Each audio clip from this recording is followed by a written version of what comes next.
গল্পের সেরা গল্পের চ্যানেলে নতুন একটি পর্বে আপনাদের স্বাগতম।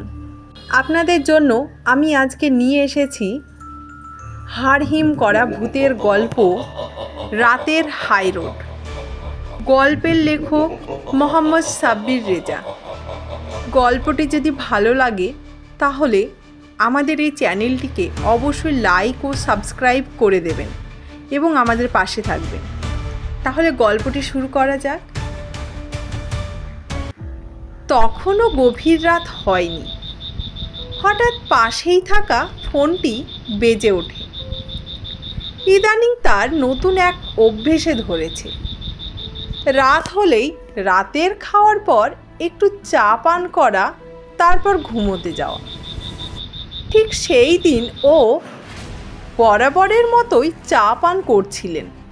চায়ে চুমুক দিয়ে ফোনে চোখ বুলাতেই দেখতে পান বসের নাম্বার। কী ব্যাপার, এত রাতে বসের ফোন দেওয়ার তো কথা ছিল না। আজকে অফিসে কাজ ছিল প্রচুর, কিন্তু সব কাজ তো শেষ করে এসেছে। কোনো একদিন বসের সাথে দেখা না করেই চলে এসেছিল, এতে বস অনেক রেগে গিয়েছিলেন। কিন্তু আজ অফিস থেকে আসার সময় বসের সাথে দেখা করেই এসেছে। কথা বলে বুঝতে পারেন কি এক জরুরি কাজে এক্ষুনি অফিস যেতে হবে।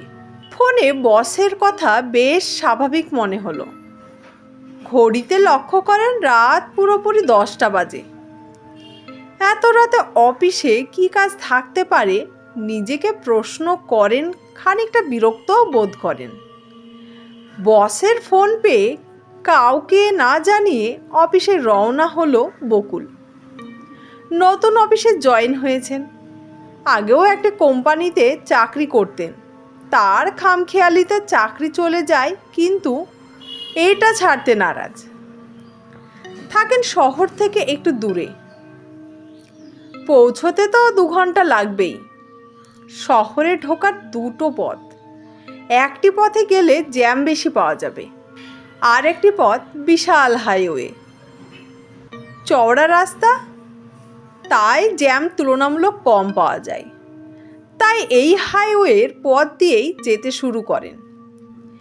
এই এলাকায় নতুন, তাই পথঘাট সম্পর্কে বেশি একটা ধারণা নেই তার।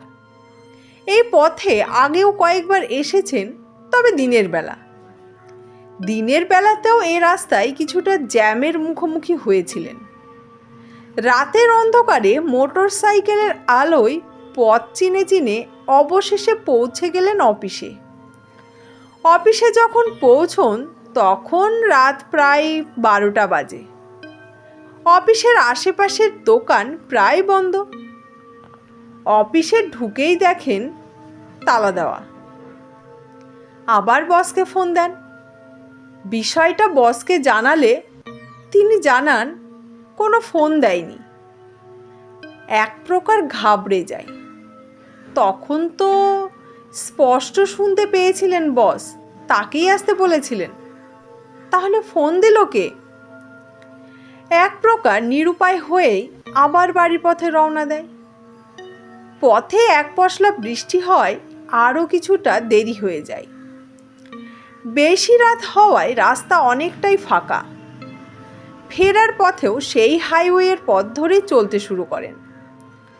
প্রথম রোডে কিছুটা গাড়ির যাতায়াত থাকলেও এখন একেবারেই নেই। অনেকটাই পরিবর্তন লক্ষ্য করেন। শুনশান পরিবেশে কিছুটা পথ যাওয়ার পর একটা সময় কারেন্ট চলে যাওয়ার পথে একেবারে আমাবস্যার রাতের অন্ধকারের মতো আধার ঘনিয়ে আসে। হুট করে চারিদিকে এরকম অন্ধকার নেমে আসার চেনারূপ অনেকটাই পরিবর্তন হয়ে যায়। মোটর সাইকেলের হেডলাইটের আলোও বেশি একটা কাজে না দেওয়ায় কিঞ্চিত সামনেও দেখা যাচ্ছে না।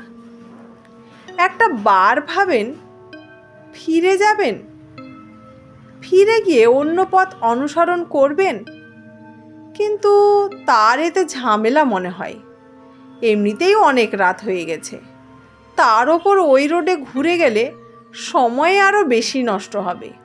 এত ঝামেলার বদলে এই রোডে যাওয়াই ঠিক করলেন। সব কিছু মিলে কেমন জানি একটা ভুতুড়ে পরিবেশ সৃষ্টি হয়েছে। একটা সময় আকাশে চাঁদ তারা দেখা গেলেও এখন কিচ্ছু নেই। আকাশটাও অন্ধকারে ছেয়ে গেছে। যত এগিয়ে যাচ্ছেন আস্তে আস্তে চারিদিকে ধোঁয়াশার ছেয়ে যাচ্ছে, এমন ধোঁয়াশা যে সামনে কিছুই দেখা যাচ্ছে না। এই ধোঁয়াশা আসলে কোত্থেকে আসছে তা বুঝতে পেল না। ধোঁয়াশা আর অন্ধকারের মধ্যে পথ চলতে অনেকটাই দুর্ভোগ পোহাতে হচ্ছে। হাই রোডের কিছুটা পথ পাড়ি দেওয়ার পর আস্তে আস্তে বুঝতে পারেন পাশ দিয়েই গাড়ি যাওয়া আসার শব্দ শুনতে পান। গাড়িগুলো যেন তার অনেক কাছ দিয়েই যাচ্ছে। অবাক হন, এই কিছুক্ষণ আগেই তো রাস্তায় কোনো গাড়ি ছিল না। আরও শক্ত করে চেপে ধরেন মোটরসাইকেল। বুঝতে পারেন না ঠিক কোন দিকে যাচ্ছেন। এমন অবস্থায় রোডে গাড়ি যাতায়াতের আওয়াজ যেন অনেক বৃদ্ধি পেয়েছে। তিনি চোখ বন্ধ করে সোজা মোটরসাইকেল ধরে রাখেন। মোটরসাইকেল যেন চলেছে তার নির্দিষ্ট গতিতে।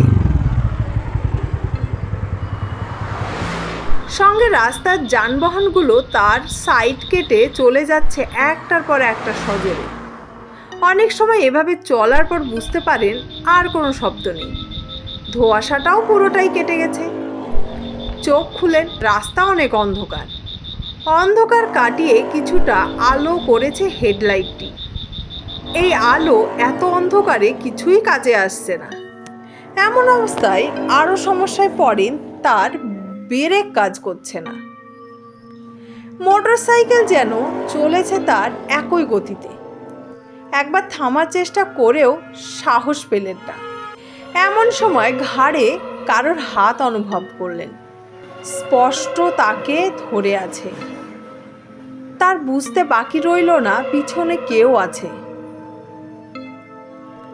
এতক্ষণ পিছনে কেউ ছিল তিনি আগেও কিছুটা বুঝতে পেরেছিলেন, কিন্তু এবার স্পষ্ট ঘাড়ে হাত বোঝা যাচ্ছে।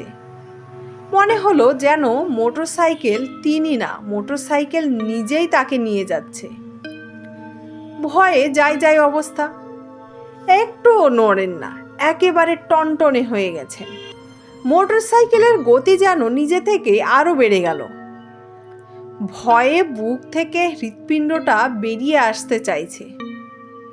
এই রোড যেন বহু দূর, আর শেষ হতে চাইছে না। এক সময় ভাবলেন নিশ্চয়ই তিনি স্বপ্ন দেখছেন।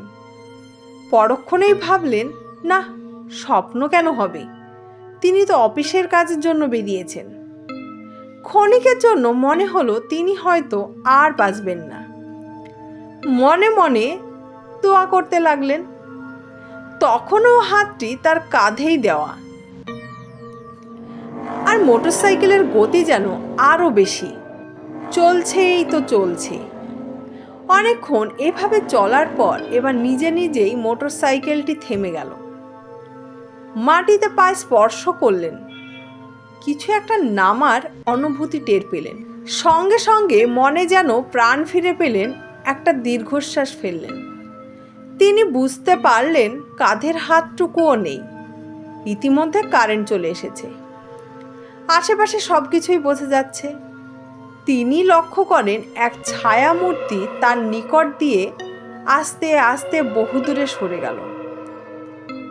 নিজের চোখেই যেন বিশ্বাস করতে পারছেন না। বুঝতে পারলেন কি এক পরিস্থিতির মুখোমুখি হয়েছেন তিনি। এমন পরিস্থিতির মুখোমুখি তিনি আগে কখনো হননি।